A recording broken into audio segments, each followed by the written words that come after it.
Sekali lagi kami datang kepadamu di pagi hari ini. Kami datang ingin mengucap syukur dan terima kasih kepada Bapa. Kalau pagi ini kami semua anak-anakmu boleh datang berkumpul di tempat ini untuk bersujud kepadamu, untuk menyembahmu, untuk menaikkan pujian dan meninggikan namamu, juga untuk bersekutu kepadamu. Ini adalah saat-saat yang terindah di dalam kehidupan kami. Kalau kami bisa dekat dengan Tuhan, kalau kami bisa bersekutu selalu dengan Tuhan. Terima kasih Bapa buat setiap pujian dan penyembahan yang boleh kami naikkan kepadamu. Kami percaya pujian penyembahan kami yang kami naikkan ini akan menjadi sesuatu yang indah di hadapanmu.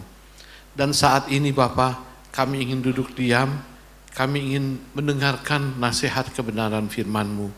Kami juga ingin ditegur oleh-Mu untuk setiap hal dan kesalahan yang telah kami lakukan di waktu-waktu yang lalu. Karena itu Bapa, kami mengundang kepada Allah Roh Kudus untuk hadir di tengah-tengah kami semua. Ya Allah Roh Kudus, hadirlah di sini. Kuasailah seluruh ruangan ini. Kuasailah seluruh hati dan pikiran kami. Dan berkati kami dengan kebenaran firman-Mu. Dan urapi juga hamba-Mu ini, supaya di saat ini hanya kebenaran isi hati Tuhan saja yang boleh disampaikan. Terima kasih.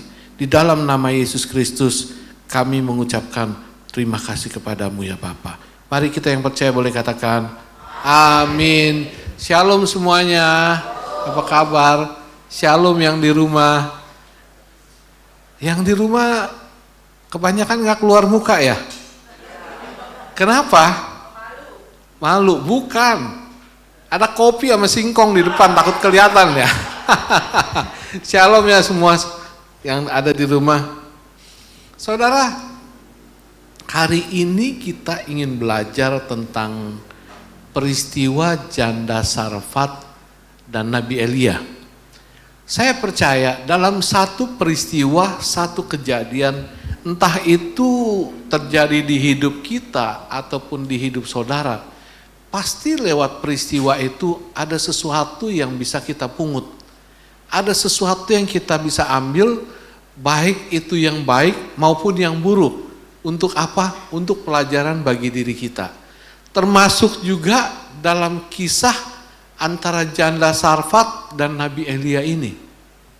Nanti kita akan lihat hal-hal apa saja yang bisa kita mengerti dari peristiwa yang tertulis dalam Alkitab ini. Yuk kita buka sama-sama dari 1 Raja-Raja 17 ayat 7 sampai ayat yang ke-24. Ini cukup panjang sekali nih. Tapi nggak apa-apa ya. Hari ini kita baca ayat Alkitab banyak. Saya sengaja ambil satu perikop penuh supaya kita benar-benar mengerti tentang jalan peristiwa ini. Saya akan bacakan aja. Elia dan janda Sarfat di ayat yang ke-7 mengatakan begini. Tetapi sesudah beberapa waktu sungai itu menjadi kering, sebab hujan tiada turun di negeri itu. Maka datanglah firman Tuhan kepada Elia. Bersiaplah pergi ke Sarfat yang termasuk wilayah Sidon dan diamlah di sana. Ketahuilah, aku telah memerintahkan seorang janda untuk memberi engkau makan. Saya stop dulu ceritanya sampai di sini. Saudara, dari 4 ayat ini yang saya renungkan, saya tuh menemukan sesuatu. Bahwa jalan pikiran Tuhan itu gak akan pernah bisa terselami oleh pikiran manusia. Jalan pikiran Tuhan atau cara Tuhan bekerja itu gak akan pernah bisa terselami oleh pikiran manusia. Kenapa saya bisa katakan seperti ini? Kita tahu si Nabi Elia dia sembunyi di Sungai Kerit kan. Dia sembunyi karena apa? Takut dikejar-kejar sama si Raja Ahab dan Izebel. Karena Elia berkata, pokoknya mulai sekarang ini Ini jangan kata hujan gede nih, embun aja juga nggak ada di negeri ini, sampai aku mengatakannya kembali. Dan setelah Elia berkata begitu, benar-benar kejadian, nggak ada hujan sama sekali, sehingga negeri itu benar-benar kering kerontang, benar-benar semuanya tanahnya tandus, orang nggak bisa bercocok tanam, nggak bisa menghasilkan segala sesuatu. Jadi benar-benar kehidupannya begitu susah. Karena itu Elia dicari-cari sama Raja Ahab dan Ratu Isabel supaya kalau bisa bawa Elia kemari, tangkap kemari, dan aku akan bicara. Semua prajuritnya pun disuruh seperti itu. Nah, Tuhan bilang, Elia kamu sembunyi di Sungai Kerit, sembunyi di sana. Jadi Elia pergi ke Sungai Kerit, bersembunyi di sana. Dia bersembunyi di sana, dia minum air dari Sungai Kerit. Tapi dia makan dari burung gagak. Itu burung gagak hebat banget. Bisa bawain makanan, bisa bawain roti, mungkin besok dia bawain steak, lusanya dia bawain spaghetti, pokoknya ada aja makanan yang dikirim. Sampai sungai di Kerit itu kering. Setelah sungai itu mau mulai kering, Tuhan berfirman lagi sama Elia, Elia, sekarang kamu pergi ke Sidon, ke Sarfat, daerah Sidon. Saudara, menurut saya, apa yang Tuhan firmankan ini sebenarnya nggak sejalan dengan pikiran kita. Kenapa? Kenapa Tuhan suruh perginya ke Sarfat? Kenapa Tuhan suruh perginya ke Sidon? Nggak suruh pergi ke tempat lain? Saudara tahu nggak? Sidon itu daerah apa?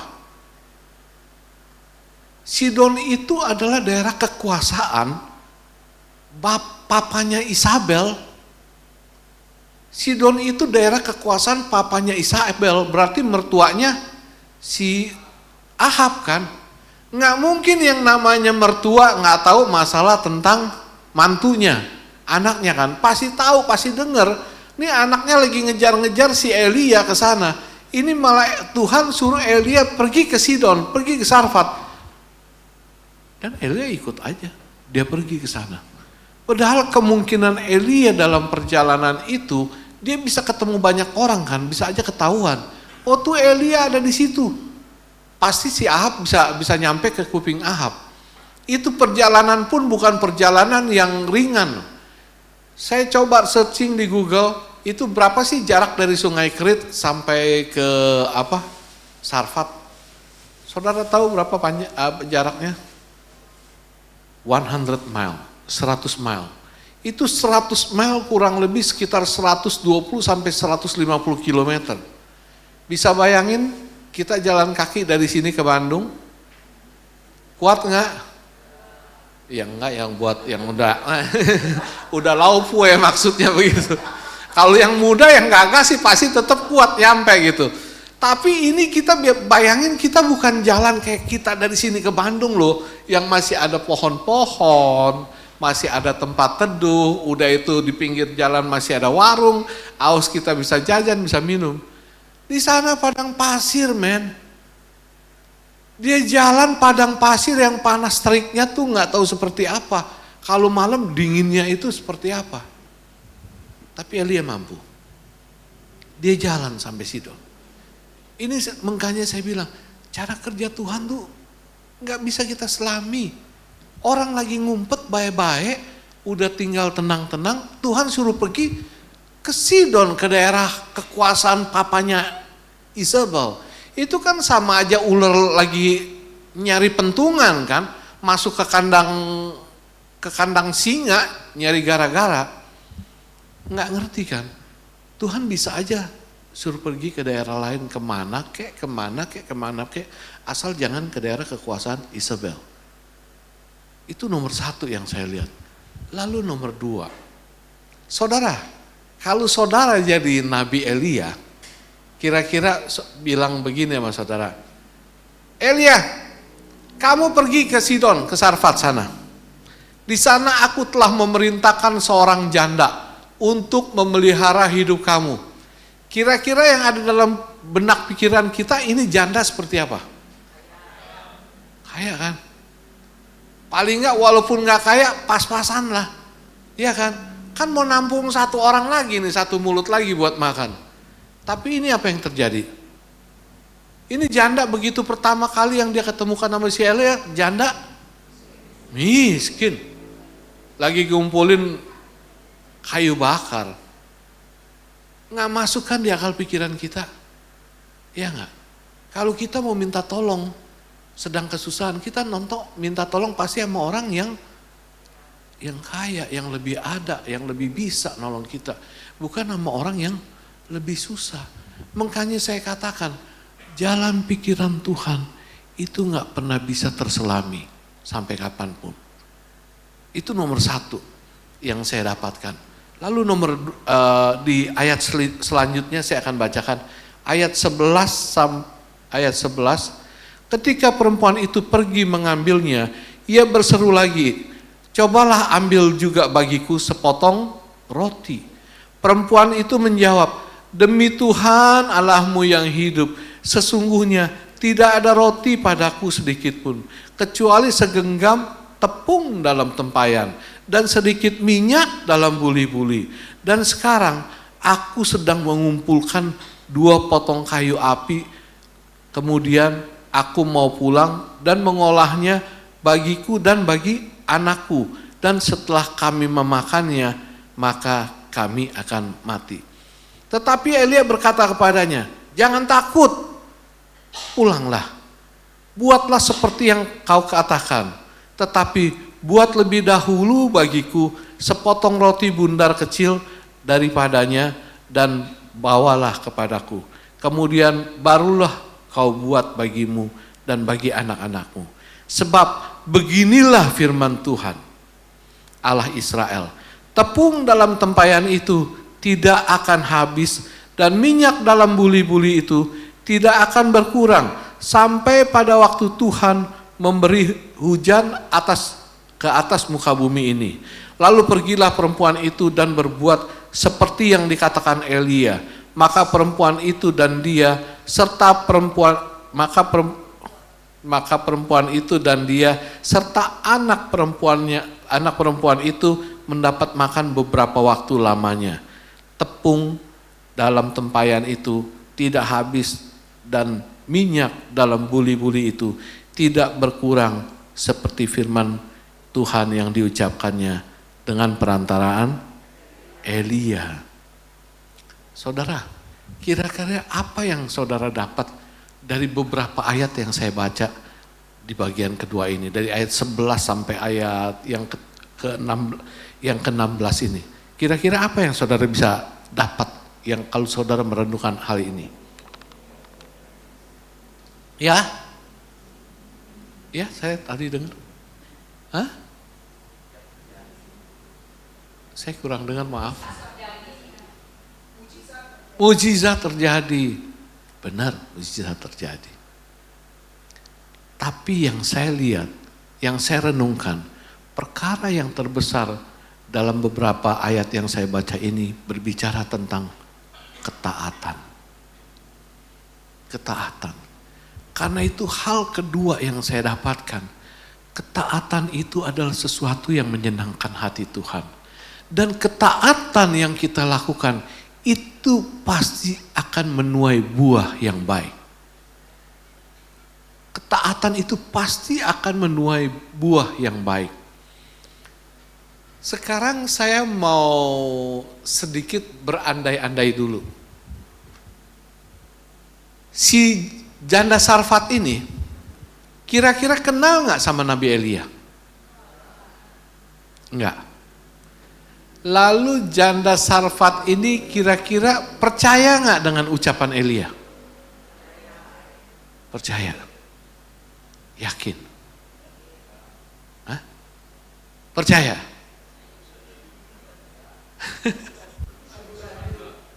Bisa jadi enggak. Hah? Enggak. Ini jawabnya yang benar yang mana nih? Percaya apa enggak nih? Percaya. Kalau menurut saya enggak. Sekarang kita berandai-andai aja deh. Anggap aja begini, anggap Cirani. Cirani lagi pergi ke pasar. Waktu Cirani lagi pergi ke pasar, panas. Cirani minum cendol, es cendol. Waktu lagi minum es cendol, datang satu laki-laki nih. Bukan laki-laki ganjen, modelnya kayak saya dah, model kayak pendeta lah begitu. Ih, nyombong amat kayak pendeta gitu. Maksudnya orang sopan gitu. Terus bilang, "Ibu, saya haus bu, boleh nggak saya minta minum?" Nggak mungkin kan Cirani kasih, "Nih dari gelas Cirani, ini minum dari ini." Nggak mungkin kan, "Bang pesenin satu buat bapak ini." Udah pesenin satu dari bapak ini, selesai bapak ini minum, terus ngomong bapak ini sama Cirani, "Ibu, tolong kasih saya duit 200.000. Padahal Cirani ke pasar bawa 200.000 buat belanja loh. Tuhan berfirman, kalau ibu kasih saya 200.000, dompet ibu nggak habis-habis loh duitnya. Tuhan bisa ganti berlipat-lipat kali ganda. Percaya nggak Cirani? Jadi apa bedanya masih Nabi Elia? Nabi Elia melakukan itu kepada si janda miskin ini. Percaya nggak dia? Enggak. Benar-benar enggak, asli enggak percaya. Saya bacain di ayat yang ke-24. Ini ayat 24 begini nih, katanya nih. Kemudian kata perempuan itu kepada Elia, sekarang aku tahu bahwa engkau abdi Allah dan firman Tuhan yang kau ucapkan itu adalah benar. Sebenarnya dia nggak percaya. Dia nggak percaya sama si Elia. Dia juga nggak kenal sama si Elia. Dia nggak percaya. Tapi tetap dia lakukan. Karena apa?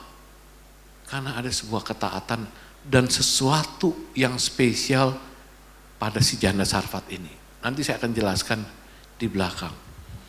Apapun di dalam kehidupan kita, kalau yang namanya firman Tuhan katakan, taati itu. Taati itu. Waktu Elia disuruh ke Sungai Kerit sama Tuhan pertama kali, begitu dicari-cari sama Ahab, Elia taat tuh. Elia nggak ngomong, "Tuhan nggak salah pergi ke Sungai Kerit ngumpet. Di sana saya makannya apa? Di sana ada warung nggak Tuhan?" Orang percaya dengan firman Tuhan nggak bakal bertanya, nggak bakal mikir, dia taati, dia lakukan aja. Dan memang banyak firman Tuhan, perintah Tuhan itu yang terkadang nggak bisa dicerma sama akal pikiran kita. Hal yang simpel, hal yang sederhana aja dah. Kalau kita baca dalam firman Tuhan yang saudara semua pasti tahu. Mengucap syukurlah dalam segala hal. Kira-kira kita bisa ikutin nggak? Kita bisa selami nggak maksud Tuhan? Kita bisa mentaatinya nggak? Bisa nggak kita mengucap syukur dalam segala hal? Susah. Ngomongnya gampang. Ngerjainnya susah. Susah kan? Tapi kita lakukan nggak itu? Harus. Benar jawabannya. Sekalipun kita nggak ngerti, tetap harus kita lakukan. Sama waktu saya lagi bercerita tentang mengucap syukur di salah satu persekutuan doa. Begitu pulang, saya ditemenin sama pimpinan persekutuan doa itu. Terus pimpinan persekutuan doa itu cerita, "Pak Wiwi, emang hidup manusia nggak bisa ditebak ya?" Saya bilang, iya Pak Wiwi bilang ngucap syukur. Iya, kalau kita dalam keadaan yang oke, kita enak, benar, dia bilang. Gimana soal teman saya? Dia cerita soal temennya. Waktu dia ngomong, teman saya, dia kerja seumur hidup di sini Pak Wiwi. Dia kerja seumur hidup, gajinya dikumpulin, gajinya ditabung di bank sampai ke kumul 2M. Itu tujuannya untuk pensiun. Setelah kekumpul 2M, dia pensiun, itu uang raib hilang. Hilang 2M buat masa tua kita. Saudara pernah lihat 2M? 2M begini, bukan 2M tumpukan duit. Saya juga belum pernah lihat. 2M hilang begitu aja. Bisa nggak ngucap syukur Pak Wi? Saya bilang, susah. Tapi dia lakukan nggak? Saya bilang. Karena itu firman Tuhan. Dia taati nggak untuk mengucap syukur? Dia taati nggak? Udah itu setelah saya selesai khotbah di tempat persekutuan doa itu, minggu kemarin saya khotbah lagi di tempat lain. Saya bercerita tentang mengucap syukur ini dan saya kesaksian tentang orang yang kumpulin 2M itu hilang begitu aja karena main Bitcoin. Saya bilang, kenapa dia bisa begitu? Bisa nggak dia mengucap syukur apa enggak? Saya jelaskan di situ kenapa dia harus bisa tetap mengucap syukur. Saya bisa mengerti tentang mengapa Tuhan bisa menyuruh kita mengucap syukur. Saya bisa mengerti. Kapan waktu nanti saya bisa sampaikan di sini. Saya bisa mengerti. Jadi saya uraikan baik-baik. Itu saya jelaskan. Saya cerita tentang orang yang 2M hilang untuk masa tuanya itu hilang begitu aja karena main Bitcoin. Saudara tahu apa yang terjadi? Begitu saya jalan pulang, ini pimpinan persekutuan doa, dia temenin saya jalan ke mobil, dia ngomong begini sama saya, Pak Wiwi tahu nggak siapa yang kalah 2M main Bitcoin? Saya bilang enggak. Itu tadi WL yang nyanyi. WL yang lagi nyanyi. Saya rupanya ngomong di situ, saya ngejelasinnya seperti itu. Saya bilang, aduh, mati dah gue salah kasih kesaksian. Tapi saya pikir lagi, nggak mungkin saya salah kasih kesaksian. Ini pasti Tuhan punya mau, Roh Kudus punya mau supaya saya memberitahu sama si anaknya ini. Sulit. Kita harus selalu taat akan segala firman Tuhan. Sulit. Tapi wanita ini tetap melakukannya. Tetap melakukannya. Selain cuman ketaatan, ada sesuatu yang spesial. Sebenarnya di ayat ini saya bisa bicara banyak. Saya bisa bicara banyak sekali. Bicara tentang mujizat. Iya, bicara tentang mujizat. Kalau kita lebih mengutamakan Tuhan, lebih mendahului Tuhan, mujizat itu akan terjadi. Buahnya itu kita bisa lihat. Buktinya apa? Memang Elia cuman ngomong, kasih aku dong makanan. Dia bilang udah gak ada apa-apa lagi. Memang benar udah gak ada apa-apa lagi. Tepung tinggal segenggam sama minyak sedikit. Sekarang saya mau keluar cari kayu bakar, saya bakar. Ini tepung saya mau masak supaya jadi roti. Ya kalau dia pinter dikit jadi bakpao lah. 2 sama anaknya begitu. 2, setelah saya makan udah itu saya akan mati. Elia bilang, jangan. You masak dulu buat saya sedikit aja, nggak usah gede-gede. Katanya roti bundar kecil, mungkin kayak kue onde ya, kue onde wijen tuh, onde goreng, apa sih? Kue maco ya, namanya maco ya. Segitu aja buat saya dulu. Nanti abis itu kamu bolehlah buat kamu sama anak kamu. Ini janda Sarfat nggak percaya kan? Nggak percaya dengan apa perkataan firman Tuhan kan? Dia buatin itu bukan karena dia percaya dengan janji yang Nabi Elia katakan. Nanti tepung di dalam tempayan kamu nggak bakal pernah habis. Minyak juga nggak bakal pernah habis. Sama kayak itu orang ngomong sama Cirani, nanti di dompet Cirani nggak bakal pernah habis. Cuman bedanya si janda kaya ini tetap melakukan hal itu. Ya, kalau Cirani ngasih nggak 200.000? Enggak kan? Kalau saya yang minta umpamanya, Cirani kasih saya 200.000 di pasar, saya perlu. Nanti Tuhan ganti berlipat-lipat, dompet nggak bakalan habis. Kasih nggak? Kasih ya karena kenal sama saya. Kalau ya berarti nggak pelit.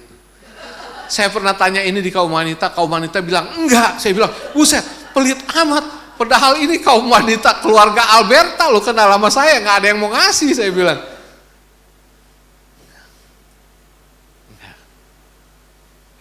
Nggak mudah.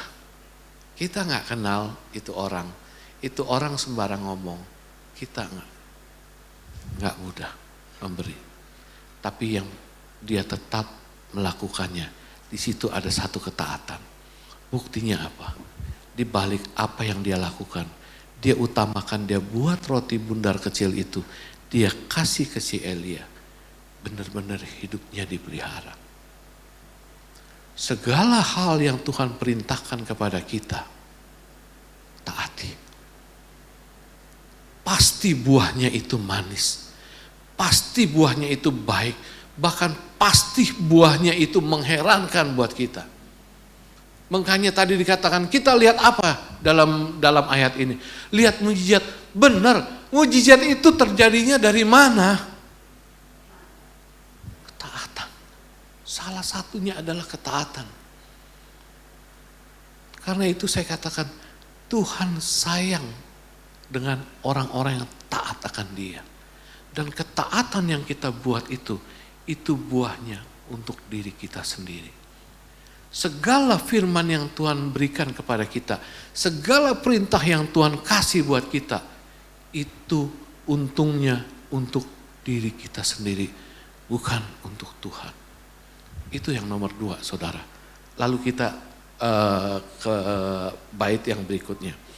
Di ayat 17 dikatakan begini, sesudah itu anak dari perempuan pemilik rumah itu jatuh sakit, dan sakitnya itu sangat keras sampai tidak ada nafasnya lagi, artinya mati. Kata perempuan itu kepada Elia, apakah engkau datang kemari, ya abdi Allah, singgahkah engkau kepadaku untuk mengingatkan kesalahanku dan untuk menyebabkan anakku mati? Kata Elia kepadanya, berikanlah anakmu ini kepadaku. Elia mengambilnya dari pangkuan perempuan itu dan membawanya naik ke kamarnya di atas dan membaringkan anak itu di tempat tidurnya.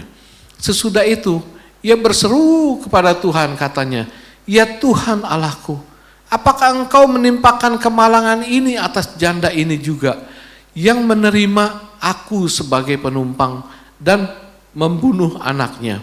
Lalu ia mengunjurkan badannya ke atas anak itu 3 kali dan berseru kepada Tuhan, katanya, ya Tuhan Allahku, pulangkanlah kiranya nyawa anak ini ke dalam tubuhnya.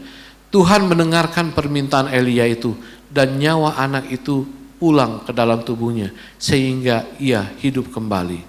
Elia mengambil anak itu, membawanya turun dari kamar atas ke dalam rumah dan memberikannya kepada ibunya. Kata Elia, ini anakmu, ia sudah hidup kembali. Saudara, saya renungkan tentang beberapa ayat ini. Saya menemukan sesuatu, bahwa Allah itu selalu tahu peristiwa besar yang akan terjadi dalam kehidupan kita. Allah itu sudah selalu tahu akan peristiwa besar yang akan terjadi dalam kehidupan kita. Peristiwa janda Sarfat ini, dia anaknya akan mati. Itu Allah udah tahu jauh-jauh sebelumnya. Jauh sebelumnya Allah udah tahu. Dan Allah sudah hadir pada saat peristiwa janda Sarfat ini anaknya mati. Ngerti gak? Karena itu jauh-jauh hari Allah telah mengirimkan nabinya untuk si janda Sarfat ini. Kalau menurut saya, menurut renungan pribadi saya, Elia dikirim oleh Allah pergi ke janda Sarfat itu, tujuannya bukan hanya untuk memelihara Elia dan janda Sarfat ini, tapi tujuan utamanya adalah untuk peristiwa yang terakhir ini. Membangkitkan anaknya si janda Sarfat. Mengapa demikian? Kenapa Tuhan bisa begitu perhatian? Mengapa demikian?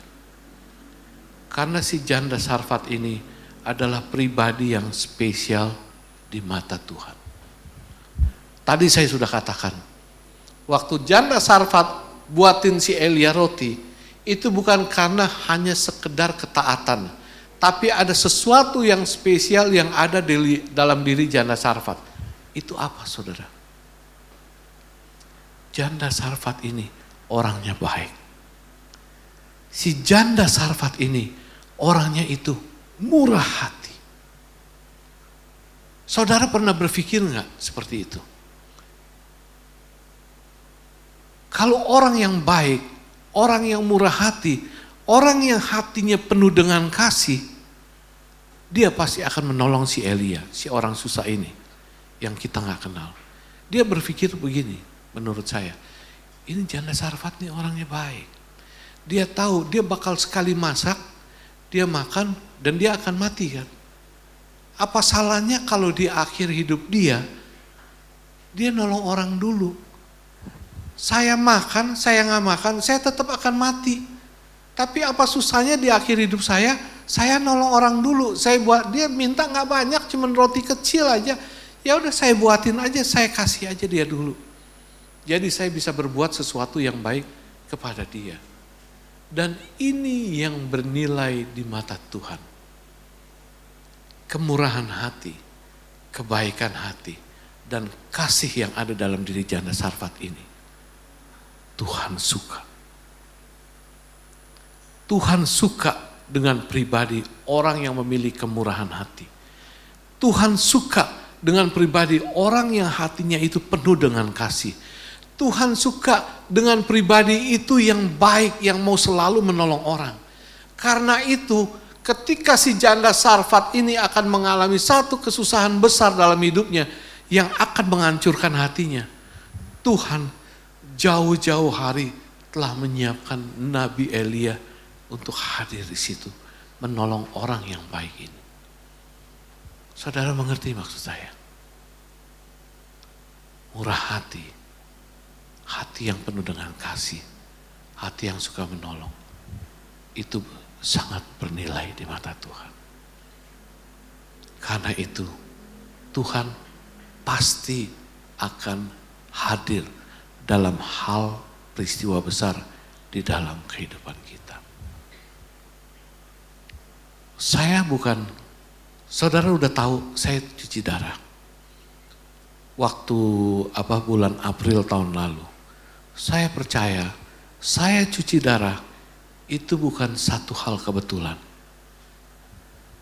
Karena ini salah satunya adalah maunya Tuhan. Kalau hidup saya enggak berkenan sama Tuhan, Tuhan udah biarinin saya. Tuhan udah biarinin saya. Karena saat itu saya tuh lagi sehat, nggak berasa sakit itu, nggak berasa sakit ini, normal, biasa kayak pawayan aja, oke aja. Tapi saya nggak tahu kalau tubuh saya itu udah penuh dengan racun dan siap kapan aja itu mati. Karena dokter bilang, kapan waktu Pak Wiwi bisa kena stroke, kapan waktu Pak Wiwi bisa kena serangan jantung, kapan waktu Pak Wiwi itu bisa koit, kapan waktu. Kalau saya lihat Pak Wiwi bisa segar seperti ini, jujur kata maksudnya dia bilang, saya juga heran. Berarti ada tangan yang campur tangan sama diri saya. Dan saat itu saya divonis harus buang racun dan cuci darah. Saya sadar, saya nih seperti janda Sarfat. Bukan bilang karena saya murah hati, bukan bilang karena saya baik, bukan bilang karena saya suka nolong orang, sehingga saya spesial di mata Tuhan. Tapi jauh-jauh hari Tuhan udah lihat bahwa saya kalau nggak ditolong saat itu, saya akan selesai. Karena itu Tuhan tunjukin ke dokter itu, dan saya diberitahu harus lakukan itu. Tujuan Tuhan apa? Untuk memperpanjang hidup saya. Supaya saya masih bisa menemani istri saya. Saya masih bisa menemani anak-anak saya. Dan saya masih bisa berdiri di mimbarnya yang kudus untuk menyampaikan kebenaran firman Tuhan. Saudara-saudara, saudara mau menjadi orang yang baik hati? Mau menjadi orang yang murah hati? Kasih 200.000 dong. Ya ujung-ujungnya dia nembak katanya. Enggak. Jadilah orang yang baik hati seperti janda Sarfat. Penuhi hati ini dengan kasih. Maka kita akan lihat buah dari kebaikan kita, buah dari ketaatan kita, itu baik dan manis luar biasa. Amin. Tuhan memberkati. Yuk kita berdoa. Bapa, terima kasih buat nasihat kebenaran firman-Mu di siang hari ini yang boleh kami dengarkan. Kami percaya bukan satu kebetulan kalau kami belajar tentang peristiwa janda Sarfat dan Nabi Elia. Di situ kami bisa mengerti bahwa jalan Tuhan, pikiran Tuhan, cara kerja Tuhan tidak akan pernah bisa diselami oleh akal pikiran manusia. Siapapun itu, sepandai apapun dia. Dan di situ, di dalam kisah ini pun kami bisa mengerti bahwa ketaatan kepadamu adalah segalanya di dalam hidup ini. Kalau kami mau mentaati setiap kebenaran firman-Mu, kami mau mentaati setiap perintah-perintah-Mu yang Tuhan katakan, kami harus lakukan. Kami lakukan itu. Sekalipun kami tidak mengerti tujuannya untuk apa Tuhan. Sekalipun kami gak mengerti, ini begitu berat Tuhan, gak mungkin Tuhan. Sekalipun kami gak mengerti, Tuhan ini gelap kalau saya lakukan. Tuhan mau kita tetap lakukan. Kita tetap lakukan. Mengerti itu urusan belakangan. Karena Tuhan mau kita harus percaya kepada firman-Nya, bahwa firman-Nya itu adalah baik untuk kita. Dan kami juga bisa mengerti lewat peristiwa ini, bahwa Tuhan suka kepada orang yang murah hati. Tuhan suka kepada orang yang hatinya berlimpah dengan kasih. Tuhan suka kepada anak-anaknya yang suka menolong orang. Dan Tuhan suka supaya anak-anaknya ini bisa berbuat baik terus dimanapun dia berada. Karena lewat segala perbuatan yang dilakukannya itu, nama Tuhan yang ditinggikan. Nama Tuhan yang dipermuliakan. Kita akan menjadi saksi akan kebaikan Tuhan di dalam hidup kita. Dan akibatnya, buah itu akan kita tuai. Dan itu manis rasanya. Sekali lagi terima kasih Tuhan. Kami mengerti akan maksud Tuhan. Akan kebenaran firman ini. Dan kami akan menanamnya di dalam loh hati kami yang paling dalam. Kami akan lakukan itu dalam kehidupan kami sehari-hari. Terima kasih Tuhan buat kebenaran firman-Mu. Terima kasih buat nasihat-Mu. Di dalam nama Yesus kami meteraikan doa ini. Amin.